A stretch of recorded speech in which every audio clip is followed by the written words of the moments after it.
From Bosstrack, it's Her HypeSquad, a show about amazing women who've made incredible strides as leaders in their industry. They're here to support you in your leadership growth, to encourage you and hype you up as part of your Hype Squad. Hello, and welcome back to a new episode of Her Hype Squad with Bosstrack. I'm your host, Michelle Harris. In this conversation, I talk with Heather Brizzi, Director of IT Service Management at Whitecap. Heather and I talk about being intentional with your career, understanding your why, knowing your strengths, good hard versus bad hard, and staying curious. We had such a great conversation that I personally learned a lot from, and I'm so excited to share it with you. But before we get to the conversation, let me give you a little background on Heather. Heather Brizzi is Director of IT Service Management for Whitecap. She's a Cleveland, Ohio native who has been leading in information technology for over 2 decades. Throughout her career, Heather has been a transformational leader focused on technology-related operations in the support, services, and project portfolio space. She leverages her strengths in developing and coaching others to build strong, capable teams that excel in service and solutions enabled by technology. Heather has a passion for connecting people to purpose and hopes to assist them in pursuing their best life by understanding their skills, how they can use them, and developing plans to realize those dreams. She recently gave her first TEDx talk at Indiana University in 2022, Building Resilience on the Playground in their Playground series. Heather has been a leadership panelist, moderator, and speaker inspiring others throughout their career. So without further delay, here's my conversation with Heather Brizzi. Hi, Heather. It's so nice to see you, and I'm so glad you've joined us for this episode of Her Hype Squad with Bosstrack. I'm so glad to be here. Thanks for inviting me. Yeah, I'm really excited about our conversation and looking forward to getting into it. But I'd love if you could, in your own words, give a little bit of background on who Heather Brizzi is. Great, thank you. Yeah, so I am a mom to 3 adult-age children, and that's a totally different world than you ever expect to be when you start when they're little. But I love to travel, take road trips. I'm in the middle of planning a trip with my mom out to California in the San Francisco area. And I'm going to Europe in a couple of months with my daughter, who's my youngest.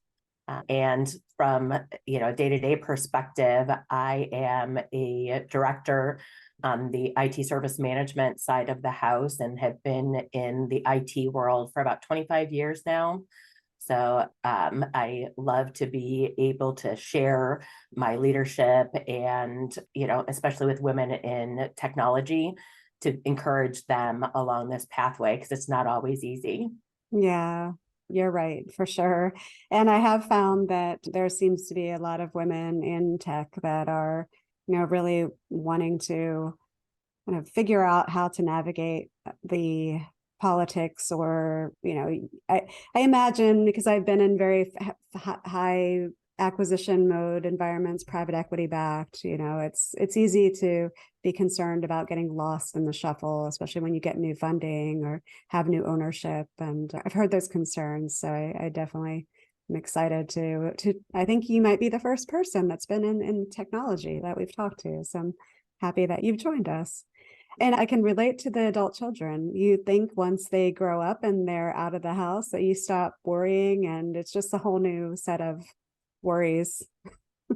It is, and it's so different because as they get older, you start, having less of a say, and it's more about your influence. And I think so often that leads to, who are we as leaders too? We're leading in the home, we're leading in our workplaces, and how do we balance that? Like the encouragement side of it, the ability to influence, but also the listening side, because we have less of a say in the choices that they make. So we want them to still have us as their sounding boards or their safe places. Yes, I completely agree. I was confronted with one of those conversations just yesterday, so I'm feeling that. Yeah. And I know you described your position, but can you maybe give us a little bit of background on your actual leadership experience, maybe the types of teams, sizes of teams, time you've been in a leadership role? Yeah. So I've been, I was just telling my mom, I've been leading since I was a little girl. Like a lot of people talk about they wanted to be actresses or president or whatever those things were. And I had those stages too. But for me, I've always liked leading. I came from a very large family and it started with them. My cousins, did that frame thing. And on my frame, it says, most likely to be in charge. So I'm the second oldest of our generation of grandchildren, and my dad was one of 11 kids. So there's a lot of us. And, Wow. That forayed me into that first job in fast food and growing into team management. And then I went away to the military where I honed my leadership skills further. And then when I came out of the military, I went back to hospitality, which I knew, and was a training manager and general manager and trained other managers and did new store opening. And it was during that time that I really learned that a lot of the skill sets that I had grown between the Navy and hospitality would lend well into technology, that systems thinking. And I did a talk recently at TEDx Indiana University where I talked about that experience and that resilience that we build. And it's about that whole career planning. So in that leadership in my teams, I've gone, I started as an agent on the help desk into a team lead, into supervisor, manager, and then up through the other side onto the senior manager in an agile environment. I've had teams that were as small as 5 people and as large as 50 plus people. And today I have 3 managers that report to me, responsible for different service management areas. I've had 5 managers in operations management when we supported agile development teams, which is morphing into the product management side of the house nowadays. As projects turn into products, and we start looking at our application delivery differently. So, and global. So my previous employer was a Fortune 200, and we had a service center in Mexico City and a service center in Kuala Lumpur, Malaysia. And I led teams in both of those locations. And I love that rich cultural perspective and those differences, but also leveraging our skills across those different areas and leading, not just in a team that you're here directly reporting, but now today my entire team is remote. So I may have other people that live around the Cleveland or the Ohio area, but I have people from, Pittsburgh all the way out to Las Vegas. And just for people, and I'll definitely put in the show notes, but if somebody wants to look at that TEDx talk, it was called Resilience in the Playground, or Building Resilience on the Playground. Yeah. Okay, great. So thank you for that. And I was going to ask you if you did work with remote teams, because that seems to be a hot topic now. So if something is relatable to remote, that is something we can highlight. So we're here to talk about being conscious in your career, having a conscious career. And I know this is something you're passionate about. And I'd love for you to tell the audience, what does being conscious in your career mean to you? I think the biggest part is the intentionality behind a conscious career. It's where we're making choices and decisions and having that point of reflection. And even just looking back at leading teams that are working in an agile method, that we retrospect, we look back at what went well and what didn't. So when we have that same type of attitude toward our careers, how can we get to a different place? Because sometimes we can find ourselves in that zone of I'm on autopilot, I'm doing what I've always done. I'm moving forward, or I'm looking for that next level of career advancement, whether it's manager to senior manager to director, but I may be staying in my zone. So I talked about I'm in service management now. I started my career on that help desk side, which is under where service management is. But I've also worked on the project management, the program management, but the thread that pulls through all of them is operations. So I see how things work, how people and processes come together that are enabled through technology. So how do we help ourselves see and find that clarity around what's the work that I do, what are the strengths that I bring to the table? Where are areas that I want to develop and grow? And how do I get there? And who are the people that we can surround ourselves with to help us or enable us to get there? Or, the training that I need, or the classes that I want to take, the books that I want to read. Like, I'm a big reader, and that's been huge in my own development and becoming conscious about the choices that I'm making, the things that I want to do, how I want to lead in my workplace, wherever that is at the time. Yeah. Do you have a process that you use to mentor your teams through that thought process of being intentional? Yeah, I think the first thing is around clarity. So get clear about the role that you want, the future that you imagine for yourself. And that's down to, like, how much money do I want to be able to make? What are the hours that I want to be able to work? Do I want to be remote, hybrid, in office? What are those things that are really core to how I work best? And how do I bring, my best self into a workplace?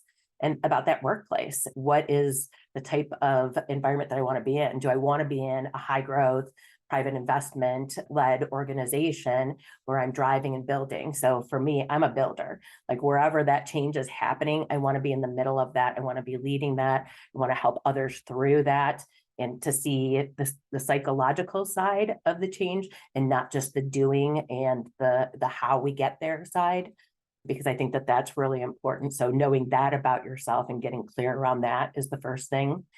The second thing is acknowledge the things that we value at this stage that we're in.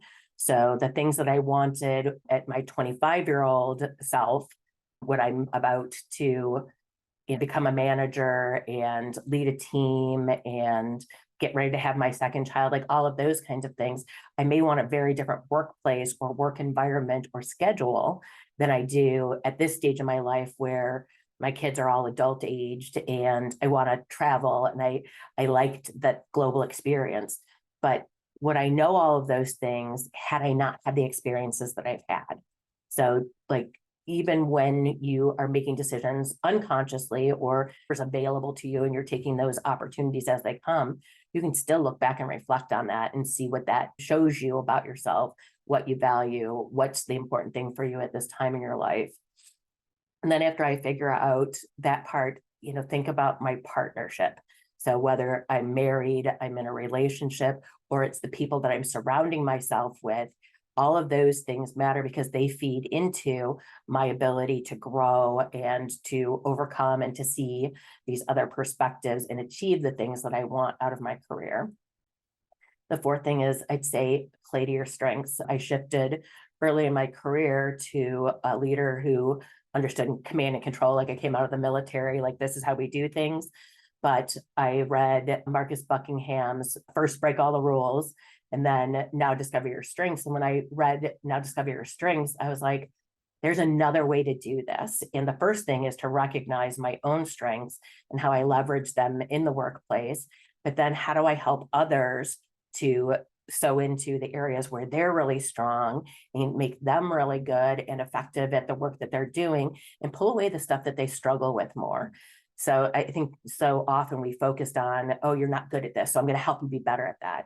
But this is a losing battle in a lot of cases. And we spend so much time trying to up that level rather than up the strength level and diminish the value over on the part that is not really a good fit for us. And then the last one is write it all down. So get it on paper. Like, I'm a big fan of individual development plans, of journaling. When we write that down, we're more likely to achieve that. We also have that accountability level. Like, I said that I was going to do this. I've got a plan ahead. I've got timelines that I'm, setting up for myself to achieve these things. But then what do I do to then go back and do that retrospective? If I have it written down, I can go back and say, here's what I said I was going to achieve. Here's how far I've come. So let's reflect on that and, like, celebrate the wins that we have in those moments. And then remember that sometimes we're going to take giant leaps ahead, and sometimes we're going to take the little teeny baby steps. But the accumulation of all those baby steps make those giant leaps for us. Yeah, I have so many questions from all of that. Bring them on. So a lot of like people in our audience are new leaders, and I'm just wondering, so some people might be a little hesitant or worried that if they start having these conversations that their team is going to expect too much too soon. How do you have that conversation that you're planning longer term and setting the expectations? So I think the big thing is around, like I have an individual that I mentored and she said, I want to be a CEO. I'm like, that's awesome. Okay, let's talk about the skills that you need to be building to become a CEO. And tell me what the CEO that you want to be looks like. And we talk about how they lead strategy. Okay, how do I plug you into areas where you're going to grow your strategic muscle? And then, you need financial excellence. Okay, how do I build that toward that? Do you lead in an organization where it's sales led? Are they a technology company? What is that? How do I get to a place where I'm an expert in this area so that I have the operational excellence to then bring into this role and be able to have that foresight, that knowledge to lead these teams that are then going to deliver against these goals that we have? And then we kind of back you up into it. I'll say that we're seeing a lot more with our newer generations coming in is that, they talk about, well, I feel like I should be a senior already. And I remember being that way too. Like, I'm like, I know this stuff. I should be able to manage this team and grow like this, but it doesn't work that way. There's a much bigger story there. And I'll give an example. I was the help desk manager, and I had an opportunity to work as a program manager responsible for our claims area and to align to our operations policy services center and insurance company. And I was like, oh, we use the same type of technology. All of the skill is translatable. The difference is that I'll be leading an application team versus a service desk team, but I'm still leading. Like that skill set is still the same. And it's easy to say, I could do this person's job. It's another thing to truly be walking in their shoes. And then you uncover how much more it takes to do this work. But because I took that risk, I learned about that difference in what it looks like from the outside versus when I'm sitting in the seat. And how do I take that approach? So now I can translate that to somebody else to say, here's one of the things that you may not recognize about this next level of the role and the expectations. And here's the 3 things that you might need in order to be successful there. And my job as your leader is to help you to develop those skills. So this is where we have to do some level setting of expectations. And I also have the other harder conversation that says, if we can't advance you at the rate that you need to, like if we don't have that availability of that position, I understand that you may need to leave the organization to grow yourself, but I'm investing in you to be able to make that decision. And if you need me to connect you to people in my network, I'm happy to do that, because I don't believe that people work as well when they're not engaged where they are anymore. If you can't offer them the opportunities, it's a drag on you when you could be bringing in other people that want to work in this new level or at the level that you're at and help you to progress when this other person needs something else. And I've always found that those people, they stay in contact with me. They tell me about their career growth. They know of my investment. So we stay connected throughout the growth of their career. And they tell me about all of their successes. And I get to be part of that too. Yeah, I'm glad you said that. And I think that the whole foundation is another skill set and leadership, and that's building the trust with your team for them to really listen to you and trust you and to know that you have their interests in mind as you're talking through these conversations. Another question that I had from that was, of course, not everybody is meant to be a leader. And how would you suggest that leaders that are listening can recognize that in their team and be able to give guidance that maybe that's not the right career path? Because a lot of people think it's just the natural progression. That's what I need to do in my career, is to I'm at this step, then I'm at this level, and then I'm a leader, and then I'm a manager. So I'm interested to hear your thoughts on that.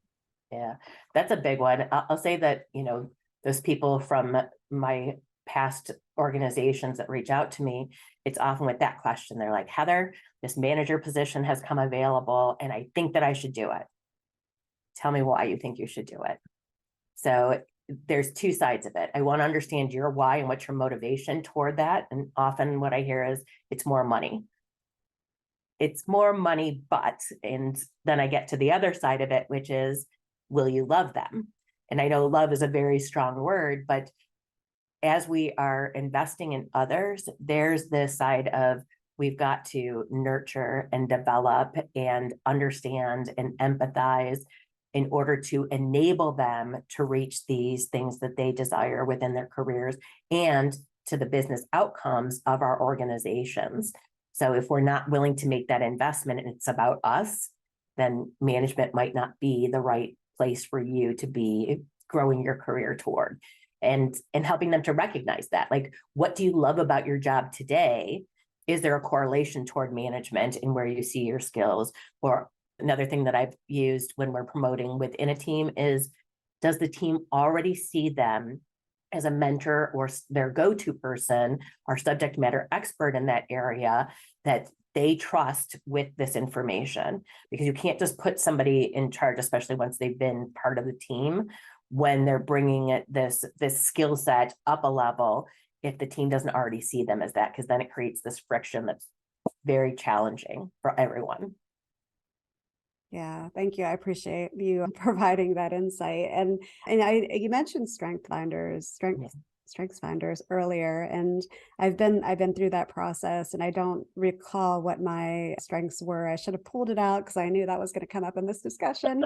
But is that a typical process you go through with your team, is to have them all take that strengths finders test to know what their strengths are? I haven't done it as a team before, other than my last position at my former employer. And that was because we had just gone through a training. There's a Society for Information Management program called the Regional Leadership Forum. And during that training, we did the StrengthsFinder 2.0, read the book, took the test, and learned about our own strengths and how we can apply them. And then I had language where I could explain to my boss, like, here's how you can best utilize my skill set to bring these advantages into my role, blah, blah, blah. But then having that same conversation with my team, especially when I have a team member who is newer to the workplace, that's something that I asked them to do. The company paid for it, and they were able to see what those skills were, and then help them to see how they can use their skills in their job today, and then apply that to what's that future role that I want to achieve, whether it's the next one up that you're looking at or that CEO of the future that you're looking at. Yeah, I think that sometimes these tests make a great team building exercise too, to really learn about each other through the process. So there's a lot of other tests beyond StrengthsFinder. One of the ones that I did early in my career was a personality-based one that's more, it's called Birds of a Feather. And our whole organization, all of our IT folks went through it. And it's a 4-quadrant thing. Are you more direct or indirect? Learn about your leadership style. And it was funny because in our infrastructure and operations team in IT, in the lower right quadrant was the eagle, and most of us were eagles, except for one who was the opposite quadrant, and he was a dove. And he said, when I started in IT, I was an eagle and I got so beat down that I became a dove.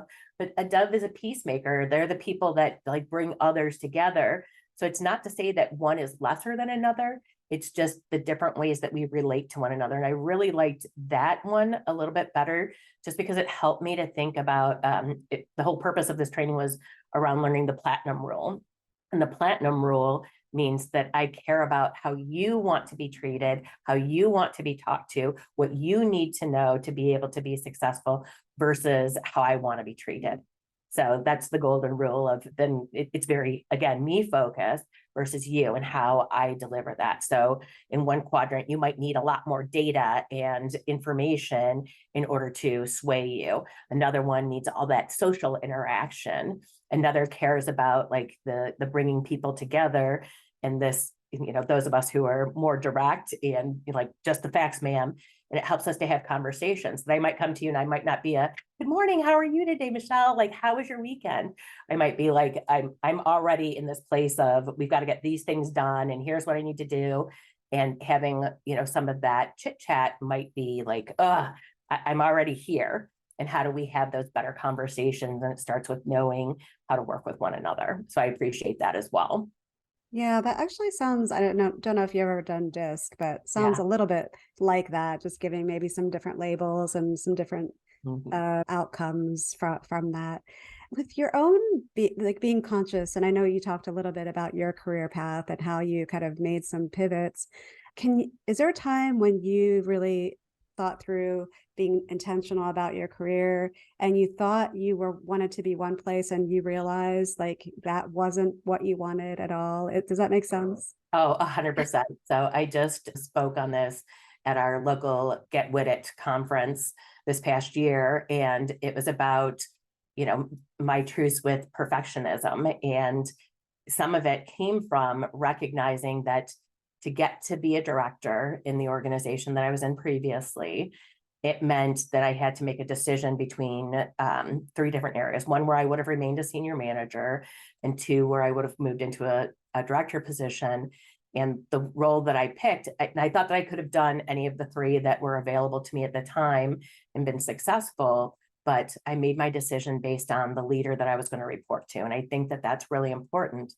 But what I didn't know was the reason that I wanted to work for him and the style of leader he was weren't, in line with what I needed as a leader and how I work. And so we ended up in that place of friction throughout our time together. So it made it hard for me. So again, like, here I am. I wanted to be a director. I wanted to have the opportunity to be sitting at the table to make decisions that could affect the entire organization, that worked across different areas of the business and not just in IT, and to have that influence that spanned to be able to help change and transform the way that we were working. So I was really excited about that part. And I missed this critical factor that then affected the 2 years that I was in this role.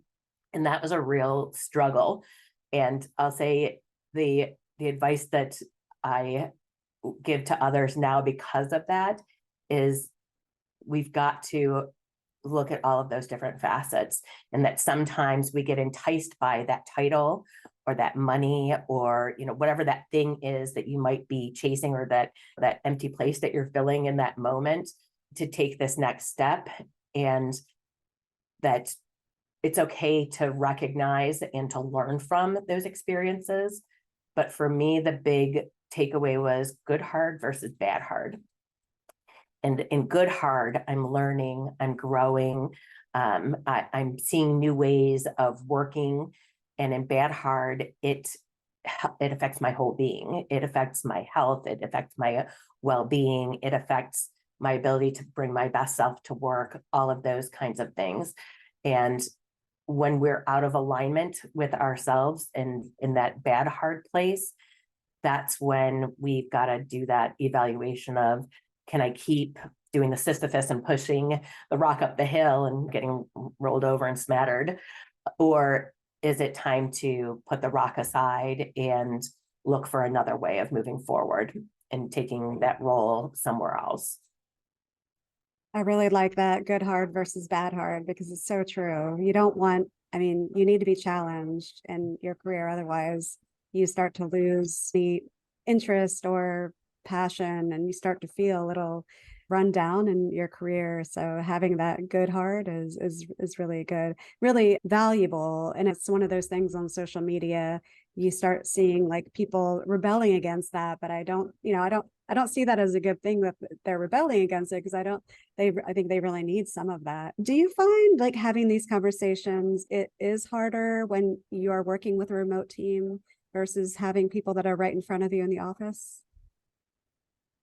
I think what can be hard is if you don't have a relationship, like if you're not spending that time to get to know one another, or you're one way in the meetings that you're having with the person and another way when you're not with them. And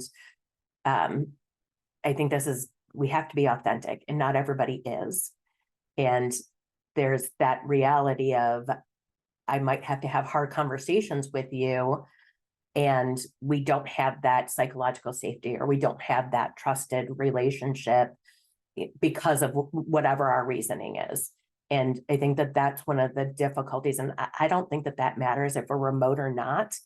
But when you've got a screen between you, and if you've got a poor internet connection and we're trying to have a conversation, and you may not be on video because, you needed to reserve bandwidth so that you can hear me, and then that can make it very hard to look a person in the eye, to get to know them, to share the types of things that we would in a cooler, in the kitchen, getting coffee, those kinds of things that we might have if we were in the workplace. But I'll also challenge people a little bit differently, because I'll say, when the pandemic happened, as directors, we were asked to come back into the office early, but then I sat in my office by myself behind a screen, having meetings not with the same people, with people that are also in their offices or at home. And all of that has changed. So regardless of the configuration that you're in, there's going to be somebody who's remote. Like, we were a global company. You are working with people that are automatically remote because you're not in the same country, but we've somehow disadvantaged and talked that part down, even though that's the way that we've been working all along. And I think that there's ways to build that same kind of psychological safety, that trust, that value between, relationships and interactions, regardless of if it's on the telephone, if it's in this video chat way of doing it. And we use Teams or Zoom, and we're having instant message interactions all day long. So those kinds of things, we even have a break room in one of our chat channels that is for you're on lunch, you're taking your break, you want to throw something funny out, you want to talk about what you did last night, so that we can have that kind of water cooler chat and share those experiences and get to know each other personally, and not just, hey, I got this customer with this issue that's trying to do this. Can I get some help here? Does anybody know what to do with this? It changes the game when we're actually interacting as human beings too. Yeah, and I don't want to get off topic, and you can let me know if this is outside of the scope of what we should be talking about. But I'm excited because you brought up psychological safety. Do you have maybe a few pointers, or maybe one or two things you do to build psychological safety with your team? So one of my favorite things, and this is something I did at my previous employer, because when you're working in an agile environment, then you've got to kind of break down those walls in order to get to the goodness and the acceleration in this way of working. Then we've got to understand one another. And I'll say, the team that's driving the change, whether it's a product or, process, and the team that's delivering that change for us in IT, there's sometimes that friction again. And some friction is good, right? Like a healthy conflict, you want some of that. But where we build towards psychological safety is we start talking about the why behind the what. And this is where we can say, Brene Brown talks about, we've got to tell our stories. So the story that I'm telling myself about this situation is blah, blah, blah. And I had an individual that I was coaching, and that was part of what I had to walk through with this individual, was to say, here's the story that I'm hearing about the interactions that you're having with the customers that we're serving, with your team members, and here's how they're perceiving what you're bringing to the table, and here's what it looks like. And then let that person respond with, oh, well, I'm trying to do blah, blah, blah, blah, blah. Okay, do you see why they might take that as this other way of being received? And this is where it's really important. Did you get a yes or a no? And are they fighting against this? Do they not have that self-awareness? This is the emotional intelligence side of it. But we've got to be able to understand what's driving it. There's a great picture of the iceberg sitting in the water and what's beneath. And one of the things that I've used to talk about change before is like on the top of that, we see the attitudes, the behaviors, the languages that people use. But down beneath that, we have, the whole hierarchy of needs. And we talk about like maybe the reason that they're acting the way that they are is because they're afraid that they're going to lose their job, that they're afraid if I lose my job, I can't feed my family or myself. If I'm not good at this anymore, will I then lose all of these other things, my social well-being, my physical well-being, all the rest of those things? And if I'm living with all of this anxiety, the outward stuff could be this big volcano of horribleness that I'm spewing on everybody.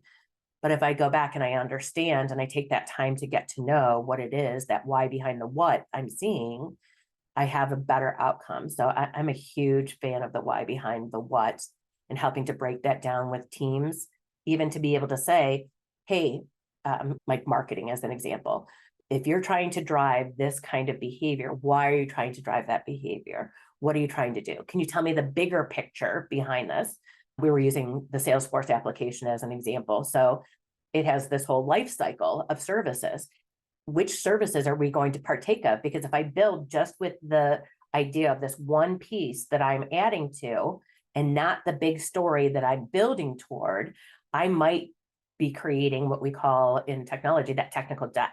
All of this stuff that I'm going to have to undo in order to build to the bigger part. And then that takes longer. It just keeps getting more and more, and then you never get to the good stuff. Or we build all of this great stuff that nobody ever uses. And you've got 7% of your product that's actually in utilization, and the other 93% that's at some level of, touch, which could be none. I know exactly what you're saying. And I've never heard of that term, technical debt. And that's an interesting term to use. And I also love the visual you provided for the piece of what you're not seeing. It's so true. And for sure that emotional intelligence comes into play and being able to have those. And I think from the beginning, what we've been talking about, being able to have those honest, radical, being radically candid with your people and having the conversations that you need to have and not being afraid of it, but just like approaching it in a positive way that is going to produce the best outcome for everybody. So I know we talked about, so we could do like a whole day or two workshop on all of this. Right. So much that to talk about. So we talked about what is the idea of having a conscious career? What are the steps to take to walk your people through it? Kind of some examples. Is there anything else that'd be helpful to our listeners on this topic that we haven't talked about?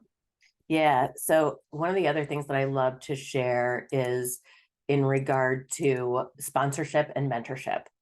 So as we grow our careers, this is where like your network matters, who knows you matters, especially when a company's in a big growth phase. So you might be newer to the organization and people may not know who you are, but you could be a superstar. But if you're not known as a commodity across the organization or in those spaces where they're having the conversations about who belongs where, how do we elevate them, how do we bring our high potentials, then it's a missed opportunity. So how do I get to that place? So a couple of things are find a mentor, find many mentors. I have an individual who I met through Help Desk Institute for IT folks. It was Help Desk Institute. Then it was HDI, and now it's Think HDI, and it's a professional organization of practitioners that share their knowledge in this space and around the IT service management and the knowledge space in service operations. So how do we do the work that we do, and understanding how other teams, we're all solving very similar problems. We're not that different. And sometimes I think we think we're that different, but we're not. But if you're not in those kinds of relationships where you're receiving information outside of your organization or your knowledge set, you're not growing in that. And that's where other people can help to mentor you and guide you. I learned how to do cases, operations plans, all of those things, because I was like, I have this problem that I want to tell this story in our organization, or I want them to give us this opportunity. And I've had interactions with people who are like, oh, have you tried to do it like this? And even those informal mentoring moments are really crucial. And it's nice to have, if you have other opportunities to have a more formal mentorship experience, but I'll say it's really important to understand that in a mentoring relationship, that you're both bringing something to the table, and there has to be a desire. If there's not a desire, I find it's really hard to mentor somebody. And if there's not some place of connection where we can both feed into one another and help each other to grow and receive value out of the interaction, that's a challenge. And then the difference on the sponsorship side is those people that are taking your name into the room to have those conversations. So both are really important, especially when you're at a point in your career where you want to be leveling up. You need that sponsorship. If you don't have that, one of the ways that I've built that is I read a book by Shelley Archambault, and I can't even think of what it's called right now, but she talks about her career at IBM and finding the pattern that those that had reached the top ranks at IBM had followed. And she started calling people up and having informal conversations with them to learn about what their experience was. And then she's like, oh, everybody at IBM did this role, went, into the Pacific region, and then, achieved this level of leadership. And that I had to be flexible in where I lived because they had to be able to move around and things like that. So she identified those patterns and went after them, but then she would just call people up and be like, hey, I'd like to have this conversation with you. So I did the same thing. I went and met leaders throughout our global organization. I picked their brains. I want to know what problems were they trying to solve? What were they trying to do? What did they care about? Hey, I saw that you talked about this in a town hall or in another interaction, and I was really curious about that. And it wasn't because I was trying to tell them all about me, even though I shared a one slide presentation about myself, but I wanted to know about them and think about, like, how could my skill set be beneficial to them? How could I give back to them in these ways, and maybe, offer another way to approach something, because our different ways of thinking can help to solve problems. It's that whole diversity of thought and not just diverse environments or diverse people. Yeah, I appreciate that you brought that up, and I completely agree. Mentorship and with sponsorship, I think a lot of people think that it's enough that your boss knows what you're doing, but it's not. I mean, they're being influenced, and they have to talk to people that are really making the decisions or influencing the decision. So it's so important to have that. And the book, is it apologetically ambitious? Okay, I just wanted to be able to say that for anybody listening. So okay, perfect. Yeah, I think the other thing is to tie into the cultural aspect of your organization. So the organization that I'm at today, as we brought high potentials forward, that was one of the things that I heard from the other leaders. Oh, but I don't know your leader. Or I don't know this person on your team. So now I've got to, because I think that this person, has a ton of potential, I've got to make sure that they're in the right interactions so that others can see it. So that when we're sitting around the table, it's not just my voice being like, oh, I've got the best team and here's why. Because if nobody else in the room knows my people, it doesn't matter, because nobody else can stand with me to elevate the sound and, of your voice in the room. That's a interesting perspective that I don't think has come up before, in that for the new leaders, it's something to think about, that don't be overprotective of your little kingdom, that, you need to, it's not only you being aware, but if you have a growth plan for someone on your team, then you need to also be making those connections and putting them in those spots, or giving those opportunities where they can get that visibility as well. And it's part of your role as a leader. Definitely. Yeah. Well, I'd love to move to maybe some personal things about you. With leadership, when you started out as a leader, is there something that you wish you would have known starting out? Yeah, the big one that I learned was I don't have to do everything. I don't have to know everything. And I don't have to be responsible for everything. So that's something that I love to share with my leaders today, is we've got to learn to delegate. And I know that sometimes it can feel because we want to get to done And that time between today and done, it can feel too long, but that investment that we make in somebody else to get them up to speed, to be able to do this work is advantageous to them, but us as well. So that's what gets us to acceleration. If more people can do this, plus the other thing that I learned is I can go on vacation. Nobody's calling me, nobody's emailing me because I've armed, empowered, and taught my team how to make decisions. What are the things that I'm looking for, the things that I care about, the things that are going to get us into trouble? But then to also be on the other side of that, to be able to say, what did we learn from it? I'm not here for it to be this punitive thing that you did a terrible thing and now, we're all in trouble. But to be able to say, help me to understand why we made that decision so that I understand your thought process so that we can figure out where in that thought process we made the left turn when we should have gone right. Yeah, delegation is so important. It's one of the critical skills that new leaders, and I mean, even experienced leaders just don't have a good handle on, and they need to be aware of the benefits of taking that time up front and getting their team where they need to be.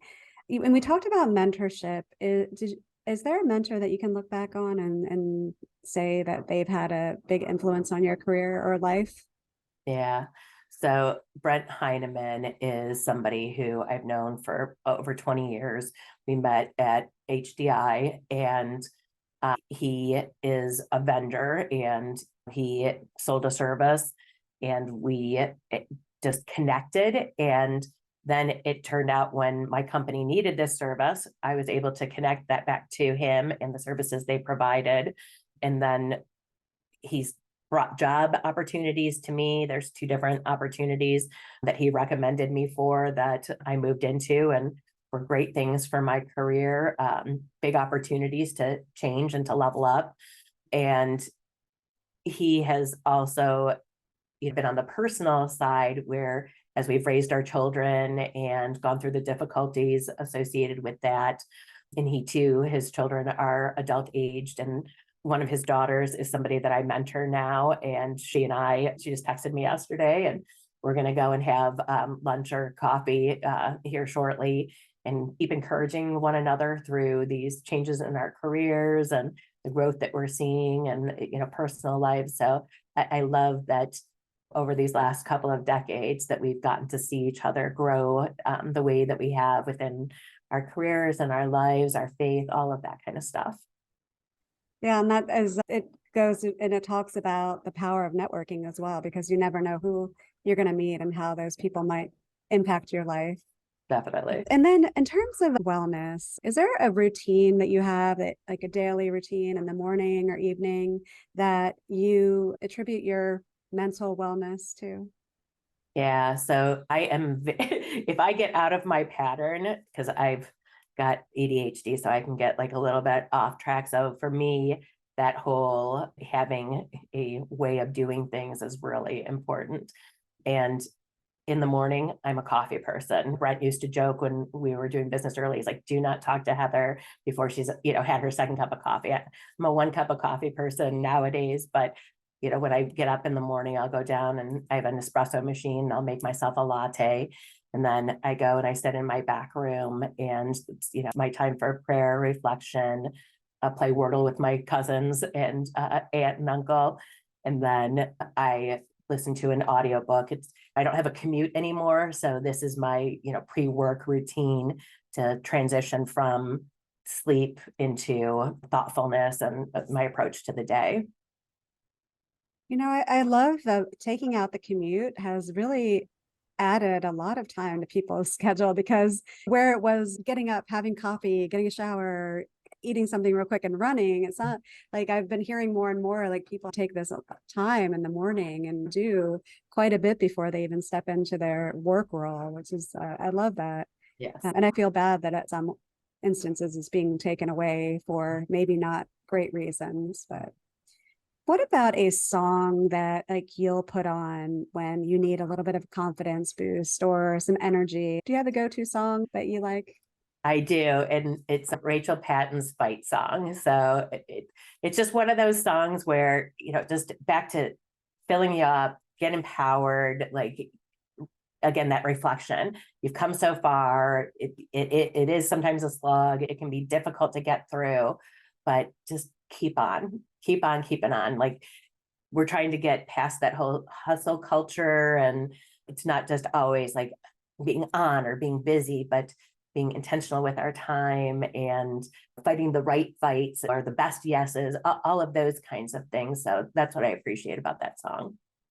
That's so interesting. That song actually came up yesterday in a conversation I was having with a friend. So it's always on top of mind for me that it is a pretty powerful song. Yeah. I love that. And then we have started asking our guests, just because we like to help improve the quality of the audience's lives. Is there something that you've bought recently that was around $100 or less that you feel has made a difference in your life in some way or added value? Yeah, so I'm a big Birkenstock fan.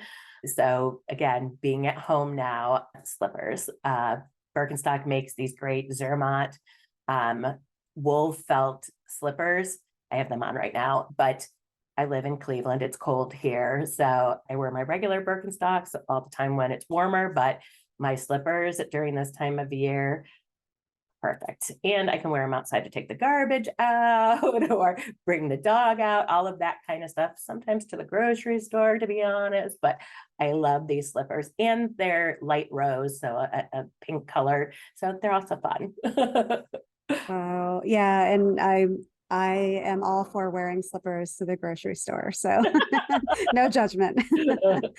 And then the last question before we get into kind of the sign off, do you have a book that you've read recently that I know we talked about we talked about at least one. Is there a book that you have read that you'd recommend, nonfiction or fiction? Yeah, so we had our book club meeting yesterday for our work group, and it's called Upstream: The Quest to Solve Problems Before They Happen by Dan Heath. And I loved it. It reminded me of Freakonomics, and somebody else on the call said the same thing, but it talks about problem blindness. And I thought that's so important in our culture today. I talked a little bit about that whole being on autopilot, and this talks about habituation, and that we've done things for so long that this is just the way that we've accepted it to be. And we don't recognize that we can change it, that it doesn't need to remain this way. And I think that that's so critical where we are today from a social justice perspective, our workplaces. Sometimes we need that fresh view. That's why I believe in vacation too, because you come back and you have a new perspective and a little bit of space from the day to day. Yeah. Yeah, I've seen that book. I haven't read it, so I'm going to have to add that one to my list. I love getting these book recommendations. I know it's for the audience, but it's also for me too. Actually, a lot of these conversations are for me as well as the audience. I always learn something new. So with that said, I really appreciate you coming on, and I'd love to give you the opportunity if there's any like last minute thoughts you have, and if the listeners can reach out to you if they have any questions or want to say hello, is there a good place can they do that? And is there a good place for them to do that?